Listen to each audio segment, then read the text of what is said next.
Or have we all just kind of made sense of this life based upon what we've experienced? Makes sense, right? And we've capped the possibility of God. Well, is the next step not provided for you, or are you wanting it to be something that it's not?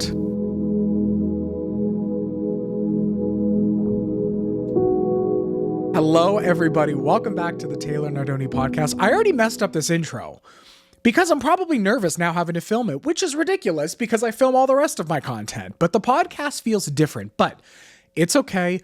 A nice, beautiful moment. It's just you and I right now. Let's vibe. Welcome back, everybody. If you're not joining me on YouTube yet, definitely check out the YouTube channel. Subscribe if you guys are popping by for the first time.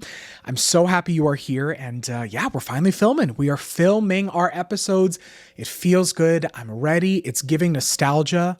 I don't think I mentioned it. Did I mention this on the last podcast? Before I even say what I'm about to say. Sorry. I used to film so much of my life as a teacher. And so to be back in front of this camera feels kind of cool. I'm not going to lie. So I'm happy to have you guys here. Now, I'm going to get in your face a little bit today. This is going to be one of those episodes, okay? If you joined me last week, the episode was all about faith. I called it Faith That Moves Mountains, stretching our perception of what's possible. You know, shifting our perspective and our perception, even just in life in general. And this week, I want to change the pace a little bit. If last week we were talking about stretching possibility, because one thing I asked you is, what's the truth? Where is the limit? Where is the edge of what's possible? Or have we all just kind of made sense of this life based upon what we've experienced? Makes sense, right? Based upon what we've experienced, and we've capped the possibility of God. Well, I mean, think about it this way. The world is crazy these days. I know that. We all see it, okay?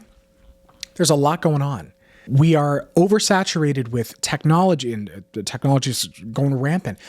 But you have examples of possibility. You have worldwide examples of how people's lives are changing, of even how people are waking up and starting to experience different things. And you're seeing what's possible. I'm not talking about going off and achieving all these things. I'm not really talking about that.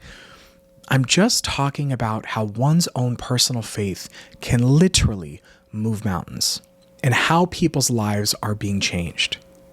And I think that that's incredible. And so if you have something that's been placed on your heart that you are starting to walk towards, when you see examples of other people that have done that, that is exactly what that is. Those are examples. There's no comparison. That implies scarcity. There's none of that.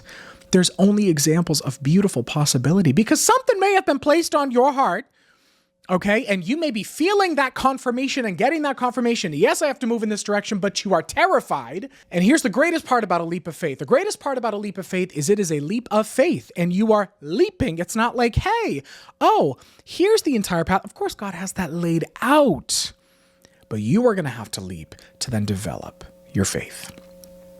And that's pretty important. Okay. But you may feel that something's on your heart and go, how am I going to get there? Just take the first step. And thank you, God. Is this a segue? The perfect segue into today's episode of Don't Overthink It. Don't overthink it. I say this as someone who chronically overthinks it. And all of my messaging is about letting go. But it's about letting go because of the amount of times I've had to let go and learn to let go. When I say don't overthink it, what I mean is turn off the television, turn off your phone, just step away for a short time and just sit and be honest with yourself. Ask yourself what the next step is. Spiritually, wherever you are, everyone's on a different path and journey right now, right? Which is beautiful. But ask yourself, who is God to you? If I'm being honest with myself, what is my next step? Not the entire puzzle. You don't have all the pieces yet. So exhausting yourself, okay, trying to say, well, wait a second. Well, you know what?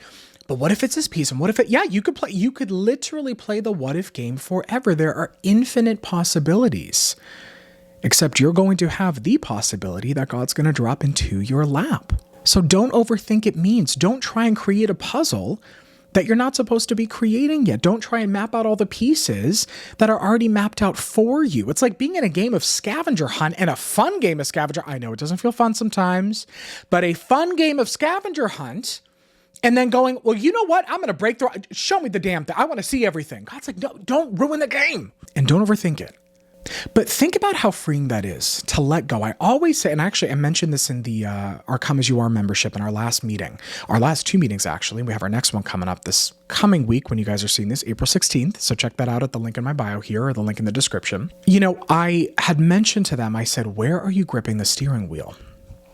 And what does it mean to actually let go of that? What does it mean to notice the train of thought that's coming in that has you overthinking everything and then choose to say, not going down that path today. Let me place my energy and focus towards something else. What happens when you choose to say, you know what? I've been down that road. I've thought about it. And guess what? I didn't find the answer in the chaos yet again. So let me go dance it out. Let me go call a friend. Let me go do something else. I swear that this is so true. My most profound moments where God has just dropped something. Okay. It's the email. It's the this, someone books this, whatever it is.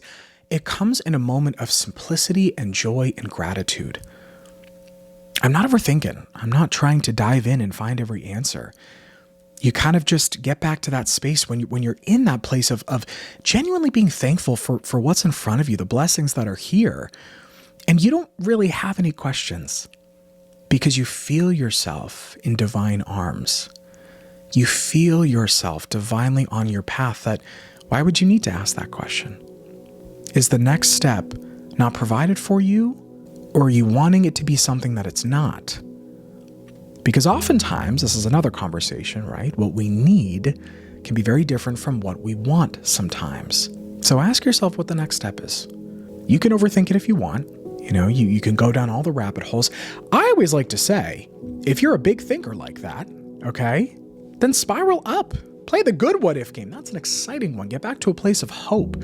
When we start to lose that hope, and then you get to, you know, some of that place of just pessimism, that starts to get a little bit dangerous. Then you start to really slide down that. I always love to reference Abraham Hicks's emotional guidance scale because it's just wonderful.